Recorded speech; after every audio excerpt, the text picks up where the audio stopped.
Hello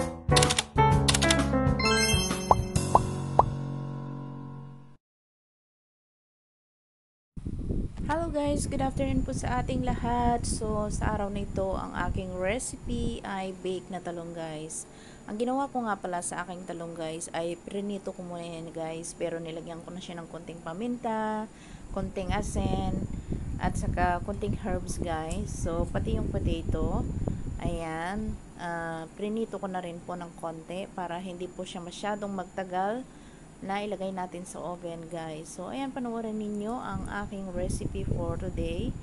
So meron po yan meat at saka fresh na tomato at saka fresh herbs ang inilagay ko po dyan.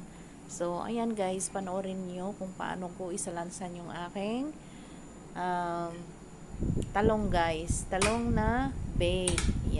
Yan ang ating recipe for today.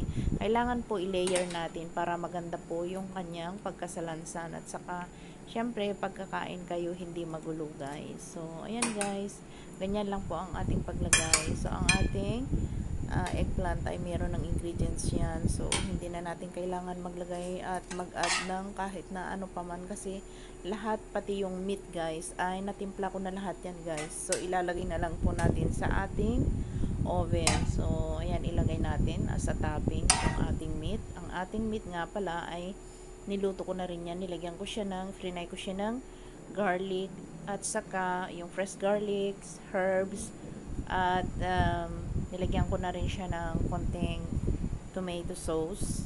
Ayan, at saka tomato paste ng konti lang para hindi siya masyadong mapula. At saka syempre nilagyan ko siya ng ibang ingredients as garlic, frinay ko siya ng garlic at saka nilagyan ko siya ng onions. So ayan guys, antabayan na ninyo yung aking recipe. So ganyan layer lang po natin guys, mekos lang po natin para masarap. Pwede rin po ninyong gawing pang dinner ng inyong mga friends, mga family. Subukan po ninyo, napakasarap. Kung gusto nyo, pwede nyo rin siya lagyan ng cheese sa taas guys. So ayan, napakasarap guys niyan. Sana nag-enjoy kayo sa aking recipe for today. Don't forget to subscribe, like, and share. At pakihit na din po yung aking notification bell para updated po kayo sa aking videos all the time.